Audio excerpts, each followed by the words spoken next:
Ya, baik. Profesor wahlul uqdatan min lisani yafqahu qawli. Sebelumnya Ibu absensi dulu lah ya. Untuk 5B AKS. Ika Mulyani, Silsila Rahmayani, Isti Ananta, Rani Anggraini, Andi Cindy, Indriani Dwi. Baik, hari ini kita membahas tentang analisis laporan keuangan ya. Nah, di sini kita materinya tentang rasio profitabilitas dan rasio pasar. Nah, sebelumnya kita kan sudah membahas tentang rasio likuiditas, rasio aktivitas, dan apa satu lagi? Rasio aktivitas. Nah, rasio likuiditas masih ingat? Rasio yang digunakan untuk mengukur kemampuan perusahaan dalam membayar utang jangka pendeknya. Membayar tanda kutip utang jangka pendek. Kalau rasio solvabilitas kebalikannya, ya, untuk mengukur kemampuan perusahaan dalam membayar utang jangka panjang. Kalau rasio aktivitas, rasio yang digunakan untuk mengukur sampai seberapa besar efektivitas perusahaan dalam menggunakan sumber-sumber dananya. Intinya efektivitas perusahaan dalam menggunakan sumber-sumber dananya. Itu kata kuncinya. Baik, nah hari ini kita membahas tentang rasio profitabilitas dan rasio pasar. Nah, adapun dalam pertemuan kita hari ini khusus untuk rasio profitabilitas dan pasar ini, sub CPNK-nya adalah mahasiswa diharapkan mampu untuk menghitung dan menganalisis rasio profitabilitas dan rasio pasar. Nah, dimana seperti yang kita ketahui, sub CPNK ini kan adalah menjawab dari CPL yang sudah pernah Ibu jelaskan di pertemuan pertama ya, pada saat kontrak kuliah dan penjelasan MPS di awal. Nah, indikator penilaian dalam pertemuan ini nantinya diharapkan ya ketepatan dalam menghitung dan menganalisis dua macam itu, ya. Nah, next di sini yang pertama Ibu akan menjelaskan rasio profitabilitas dulu. Rasio profitabilitas ini ya seperti ada di slide ya, rasio yang digunakan oleh perusahaan untuk mengukur kemampuannya dalam menghasilkan laba atau keuntungan. Nah, sebenarnya untuk rasio profitabilitas ini macam-macam nih. Cuman yang paling sering digunakan itu yang 4 ini. Nah, kenapa Ibu katakan yang paling sering? Karena yang paling sering ada di artikel utang. Oke, baik itu nasional maupun internasional. Mulai dari GPM, NPM, RUA, dan ROE. Nah, di sini definisinya Ibu bacakan intinya saja ya. Intinya kalau yang GPM itu adalah yang ini, penjualan ya dikurangi dengan beban pokok penjualan. Berarti kan kalau kita balik ke pengantar akuntansi, oke, untuk mendapatkan laba kotor itu kan apa? Penjualan dikurangi dengan HPP kan, HPP atau bahasanya beban pokok penjualan. Jadi kita anak akuntansi jangan kaget dengan istilah-istilah yang lain. Jangan terbiasa dengan HPP kan? Atau mungkin mau pakai bahasa Inggris cost of goods sold boleh. Nah, rumusnya yaitu karena dari definisi muncul rumus. Maksud Ibu nanti di rumus ini usahakan jangan menghafal gitu, oke?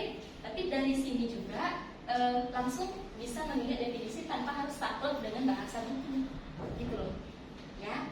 Nah, jadi rumusnya apa ya? Laba kotor atau gross profit dibagi dengan net sales atau penjualan bersih. Oke, ingat aja di depannya laba kotor, bukan yang bersih. Nah, kebalikannya NPM, di depannya sudah ada net kan, net profit margin sesuai dengan namanya.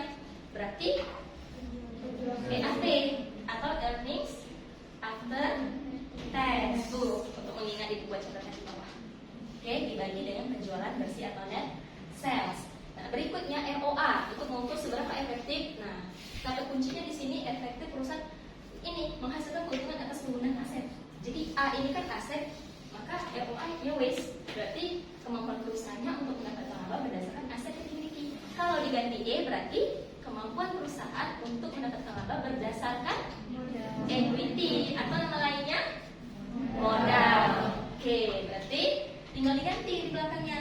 EAT dibagi total aset, EAT dibagi dengan total ekuitas. Boleh. Oke. Next. Nah, rasio pasar. Nah, rasio pasar ini intinya adalah kita ingin melihat nilai perusahaan ya. Jadi dari sudut pandang investor dan yaitu nilai saham perusahaan dan prospeknya di masa depan. Nah, macam-macam sih, ada banyak selain dari ini, cuma memang Ibu pilih dari rasio-rasio keuangan yang paling sering digunakan. Ada yang lain bisa dilihat di berbagai referensi, mulai dari PBV, price to book value. Nah, ini juga usahakan tidak menghafal. Kita masuk ke contoh kasus. Di sini nanti kita buka ya laporan keuangan yang real ya, karena kita berbasis kasus yang ada di lapangan. PT Semen Indonesia, singkatannya SMGR. Oke, nah sebenarnya pertemuan kemarin kita sudah ya belajar bagaimana caranya mendownload laporan keuangan yang ada di Bursa Efek ya, di www.idx.co.id.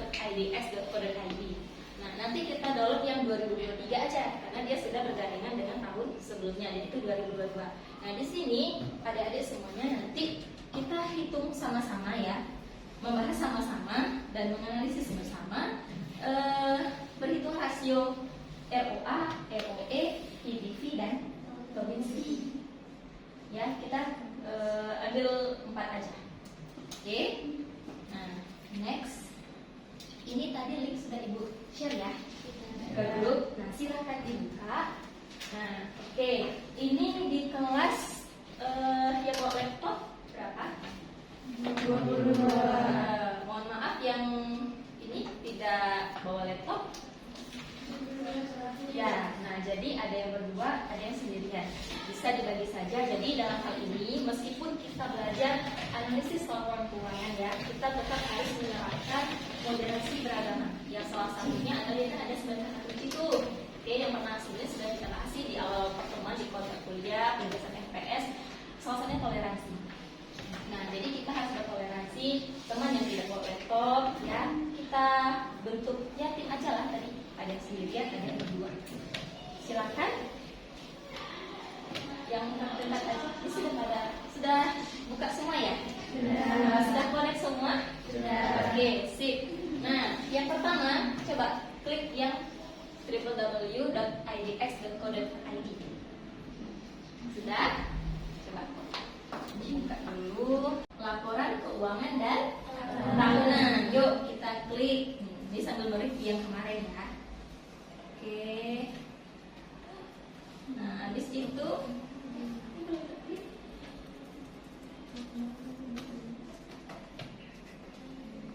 karena tadi PT Semen Indonesia, maka kodenya adalah SMGR. Ya, laporan keuangan saja. Saham, terus tahunnya 2024 kan belum ya? Nah, karena kita masih jalan ya. 2023 aja, karena nanti gandengannya 2022. Terus kita klik tahun nanti. Sudah? Gak ada yang tertinggal kereta? Tidak. Klik terapkan. Sudah tampilannya seperti ini. Oke. Nah, kita pilih final laporan keuangan. Silakan diklik. Sudah? Nah, ini adalah laporan keuangan PT Semen Indonesia tahun 2000 per 31 Desember 2023 dan 2022 ya. Oke. Nah, tinggal kita sesuaikan saja dengan rumus tadi deh. Kalau ROA rumusnya adalah laba bersih setelah pajak dibagi dengan total aset. Yang kita buka laporan keuangannya sini. Nih, laporan laba ruginya ya. Kita pilih laba tahun berjalan. Jadi di sini ada 2023, 2022. Nah, begitu juga dengan yang total aset. Total aset ambilnya di mana? Laporan posisi keuangan atau nama lainnya adalah neraca. Oke. Sudah. Nah, untuk link yang kedua ini kan kita butuh close price-nya kan sama ini jumlah lembar saham yang beredar. Nah, coba sudah tampilnya seperti ini? Sudah. Nah, kita klik kan 31 Desember 2023 ya. Maka scroll ke bawah, pilih yang 29 atau 30 Desember. Karena dia kalau hari libur ya nggak muncul 30-nya, tergantung.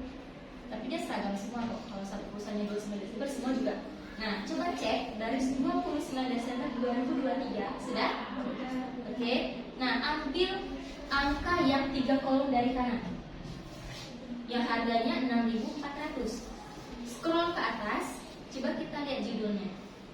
Close price itu. Nah, close. Oke. Nah, sudah diklik nggak link yang ketiga?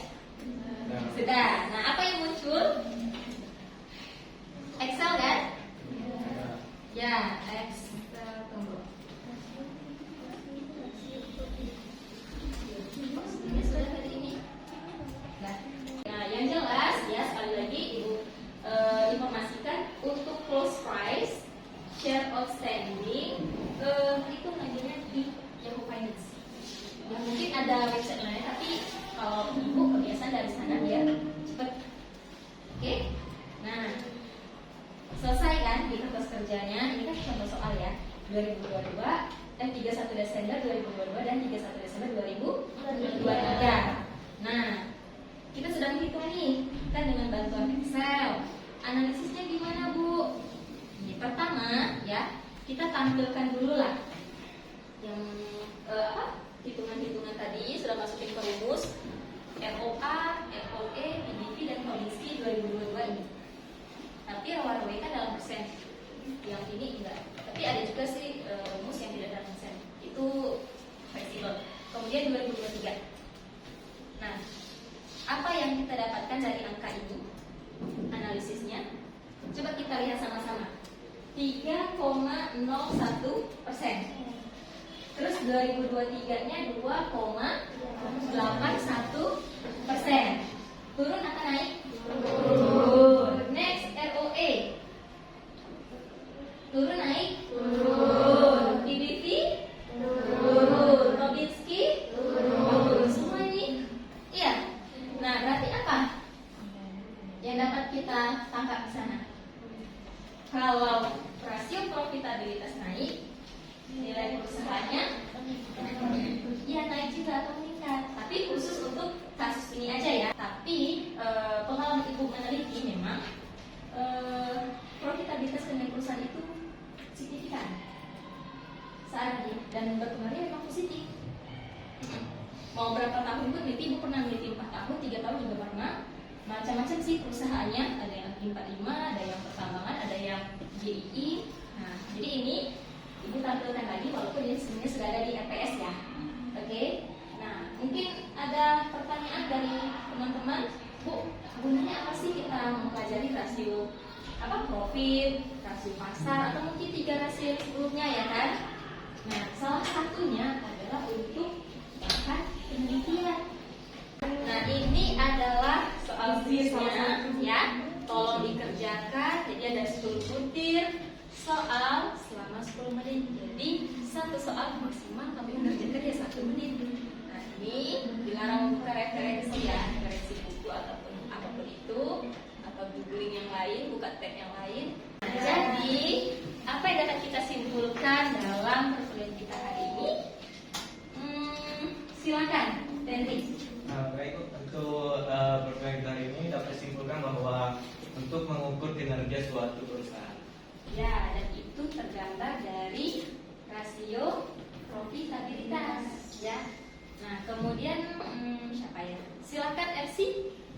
Juga untuk mengukur nilai perusahaan, Bu. Mengukur nilai perusahaan karena tadi kita membahas salah satunya adalah PBV.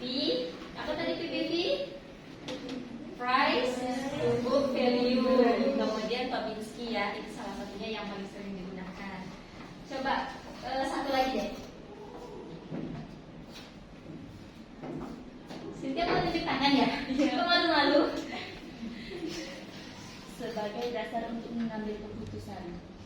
Pertemuan yang ke depan itu kan kita UTS ya. Nah, UTS jadi tolong dengan sangat pelajari lagi materi-materi sebelumnya. Mulai dari pertemuan yang kedua sampai yang hari ini. Oke?